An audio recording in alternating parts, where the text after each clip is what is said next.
just one land in play, but look at all the things he's done off one land. Incited Rabble, Anointer of Champions, Dragon Hunter, Thraben Inspector. So he's making a go of it, but it's going to be harder on Emma's side. We just got a little too much. Looks like Thalia's Lieutenant, Reflector Mage, Dusk, the Lambholt Pacifist. We're going to go to a third and final game between the players. And usually the mono-white side of this matchup is the side that's going to be punishing Bant for stumbling, and we did see Emma only had 3 lands on the battlefield, but Andrew just with stuck on 1, he wasn't able to keep pace. Yeah, I mean, on one land, most decks don't even get to play the game. It's a testament to the mono-white deck that Andrew got to do anything. Yeah, the game looked like it could have been close until we zoomed in and saw that one land and just some one-mana creatures. And we see him going to game 3. So for Andrew Jessup, he was fortunate enough to join his teammates in the Players' Championship at the Season 2 Invitational 2 weeks ago. With that top 3 finish in Season number 2, he locked up a spot. The younger of the Jessup brothers, and as he says, the better Jessup, from Ronkonkoma, never say that one right, Ronkonkoma, New York. He has 5 Open Series top 8s, but still looking for that win. He's got a lot of top 8s, though, for this year. Most of them in Modern with Infect. He might be, he's really the up-and-comer on this Metagame Gurus team. Yeah, 2 second-place finishes in Season 2, both times losing to a teammate in the finals.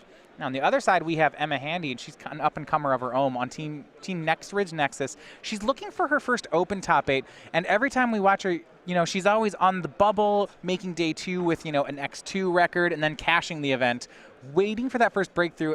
And I know you've always said you feel like just on the wrong side of luck as her play skill is quite good. Yeah, we see her hit very negative variants, but she's always playing well, playing to her out. She's not the type of player that I see get flustered and then misplay games. Largely, we see at the top of her deck really not cooperating despite excellent play. She writes for StarCityGames.com now as well. Her theory is very good. Her articles are great. You should check them out.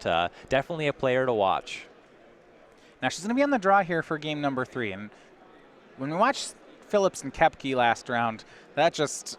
You know, when you're in the draw against mono white, I feel like there's about a 50% chance that you're just never going to have a chance.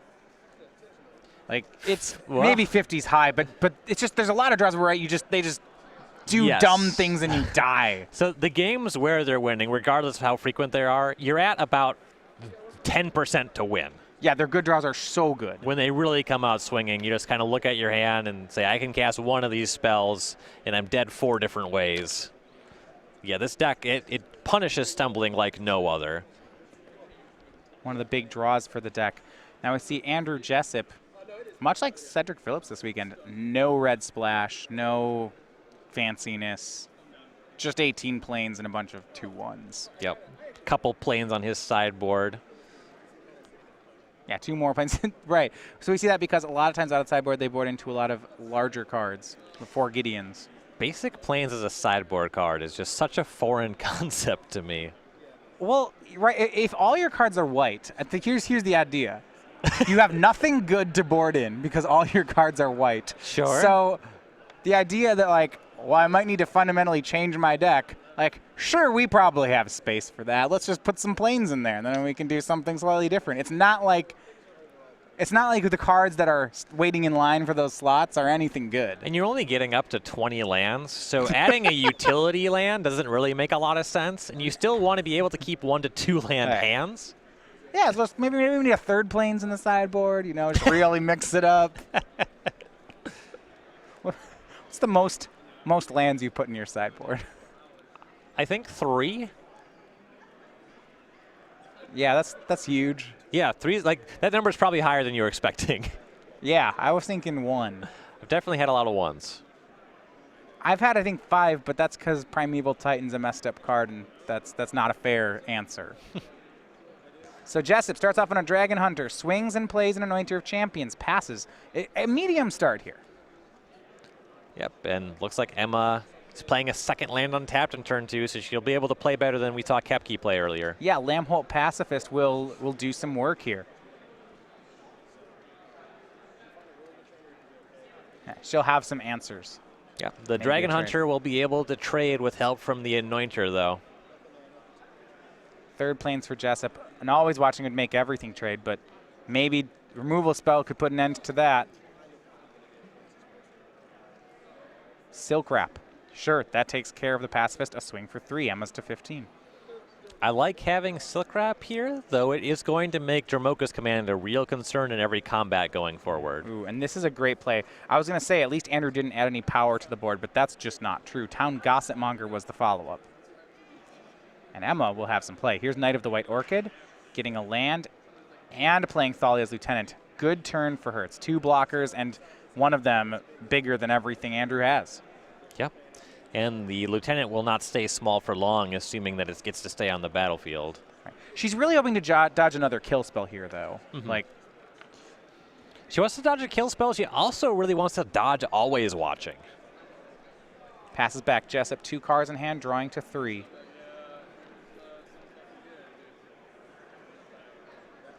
Draws Plains.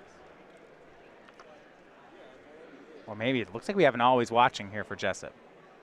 And that's just great because of the interaction it has with Town Gossipmonger is real unfair.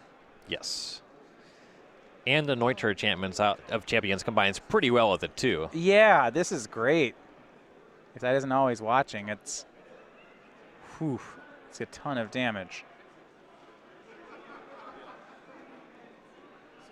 And Emma's draw's been pretty good here.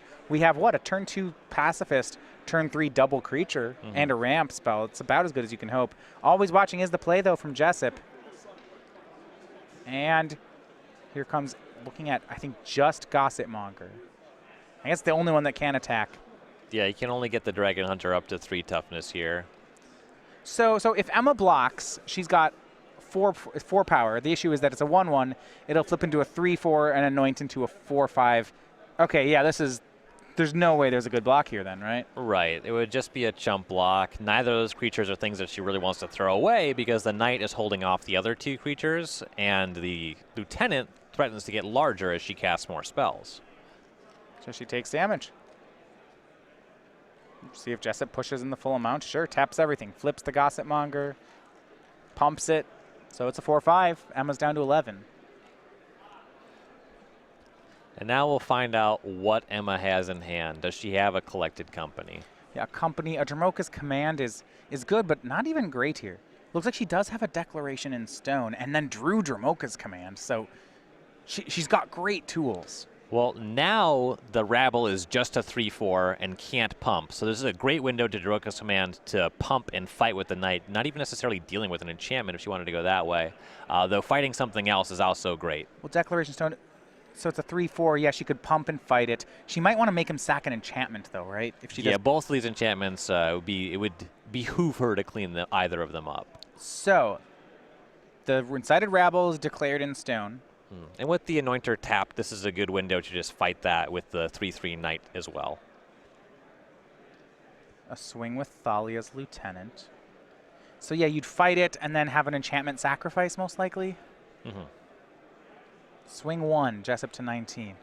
The tough thing, the sacrifice and enchantment mode is really good inside of combat right now.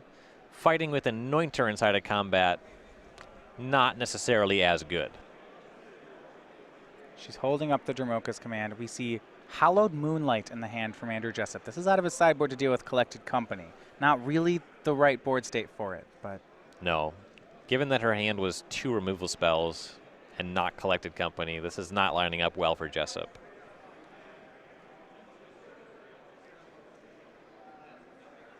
She's given him a window to make a few plays because of, you said, let him untap. So the Dromoka's command, it's interesting to see how there's so many ways to play it here. Mono White Humans is not likely to have much in the way of instant speed interaction. Declaration in Stone the play. Now Emma will Dromoka's command. So Knight of the White Orchid fights Anointer of Champions, and Andrew sacrifices an enchantment. This is big. Between the Always Watching and the Silk Wrap, he really wants both of these things on the table. Yeah, I don't want to sacrifice either of them if I'm in Andrew's position. With only 1 creature left behind, the Always Watching doesn't give him a ton of value. Yeah, and now the fact that he's given Emma a clue off this Declaration Stone seems to matter. She's gotten up to 5 lands. This game's getting drawn out. Sacrifices the Always Watching. Doesn't want to give her the creature. He'll attack her to 9.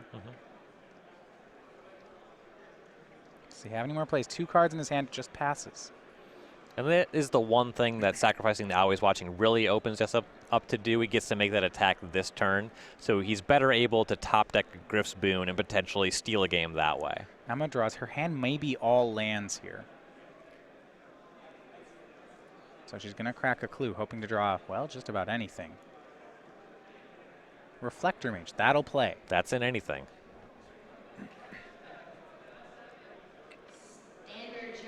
You feel like she's about one collected company from really pulling ahead. Assuming that Jessup doesn't have his Hallowed Moonlight at the ready when it happens. All right, that is true. So she swings her 2 with the Lieutenant, plays a land, and passes. We're back to Jessup. What she'd really like, I think, is a Tireless Tracker. Okay, yeah. I mean, when you got lands, that card's great. Wonder how many of them are still in the deck. That card is not... It's a little mopey. Yeah. Trades down to a 1-mana creature. I wouldn't be surprised if she boarded those out when you make room for extra Knight of the White Orchids, Declarations, Tragic Arrogance. That may be the first one to go. Knight of the White Orchid from Andrew. He gets a land. Emma draws. Andrew's still committed to that Hallowed Moonlight. It'll be interesting to see how long he's willing to hang on to it. At some point, he doesn't really have enough... He doesn't have enough damage to do anything. Right. He has a clue to crack right now, so it's not this turn. But. And he also has at least one creature in his hand that he can't cast this turn anyway. Land from Emma. If she's playing out land 7 like this, you feel like maybe there's no trackers in the deck. Yeah, that's kind of telling on that front. She did draw a spell. We'll see just what it is.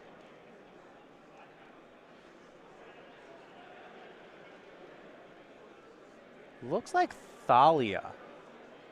That's going to be pretty good here. It'll put a counter on the Lieutenant. Now that Emma has a 3/3, it's able to swing. Looks like swing it will do. Hangs the Reflector Mage back because it can block the Knight, and she is at 9. She has to worry about Jessup stealing this game somehow in combat. Yeah, Griff's Boon, something like that.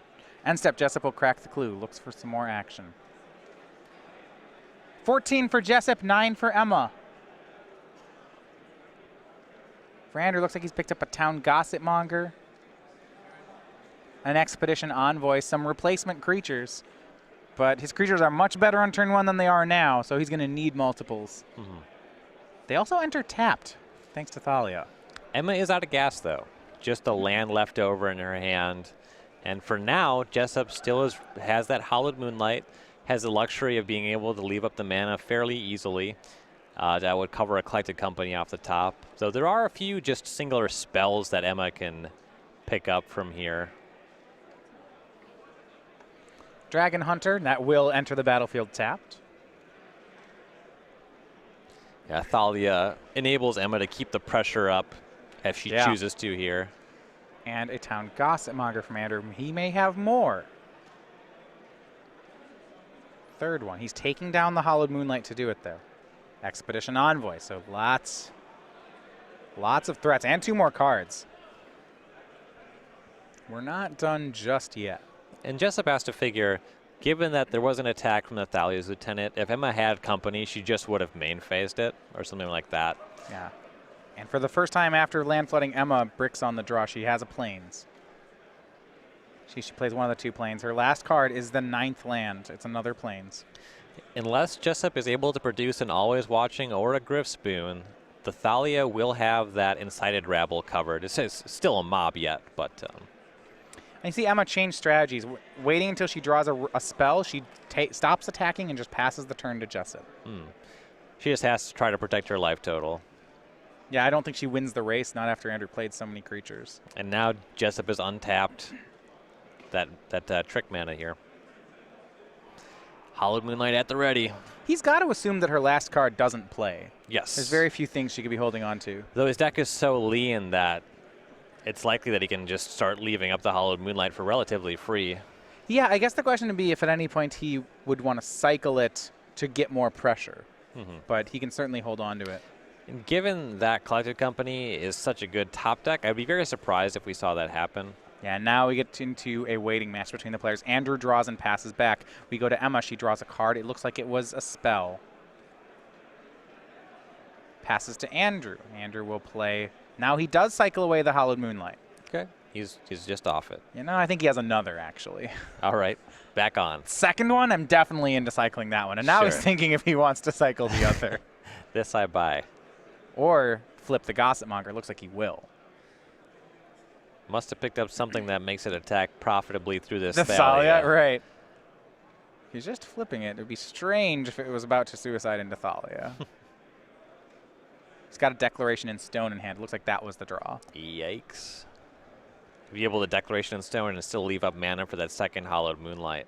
It's pretty great. Declaration in Stone. Imagine takes care of. Well, let's see. Knight of the White Orchid. I was going to say Imagine takes care of the Thalia. Knight of the White Orchid finds a Plains. Trouble for Emma. So leading on Knight here is interesting.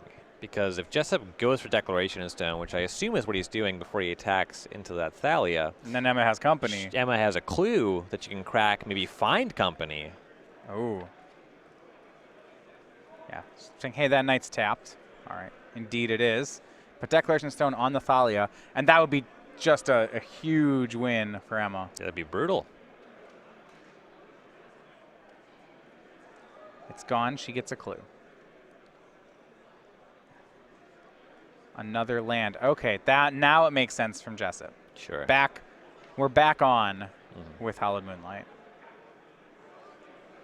And just the Incited Rabble looks like we'll attack. Emma's seen one Hallowed Moonlight cycled through. She's got to be on her mind now. She's got to think, would Andrew play one if he didn't have a second? If she can crack that clue and find Dromoka's command, that would be big. That'd be great. A draw. What does she hit? Another Plains? But she has something else in her hand. It was a draw from the last turn. Maybe a replacement Thalia. That could very well be. Yeah, I think that's what we're looking at. She'll offer the Lieutenant with the Rabble. He'll pump so that they trade. And this opens her back up to Top Deck and Collected Company. Right. And she has the board covered if that's a Thalia. It's a draw. It's not a company, but we'll wait and see what it is. Emma's going to go ahead and deploy. Here's Thraben Inspector. That one will work. She'll use the Yavimaya Coast to crack the clue. And finds another land. It's Prairie Stream. Jeez. I don't want to say this game is playing into the narrative you were saying about Emma Handy's games, but it's playing into the narrative you were saying. Yeah. Continues to play it, yeah. I'm pretty sure that we're just a jinx. I don't think that you and I have ever watched her win a match on camera. But not for lack of good play. Like, she has played to her outs here quite well. Yeah, I mean, she's top decked an outrageous number of lands in this game. For Jessup, he'll continue pressuring. Here's Anointer of Champions. And it is still a game. Jessup does not have any favorable attacks into this Reflector Mage. If he wants to start attacking, he's going to have to throw away creatures to do it. Emma is at 9. And next turn, because he has the Anointer, he might wait, because next turn his attacks look great. Yeah, that changes things dramatically. Yeah, he'll just pass. At that point, the attacks with the Knight of the White Orchid are free.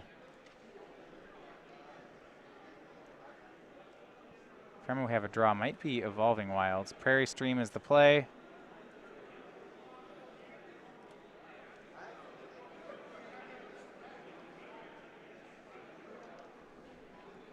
Getting, you know, close to that bingo square of 12 or more lands controlled by one player. Emma is at 10. 10 lands, 9 life, 3 cards in hand.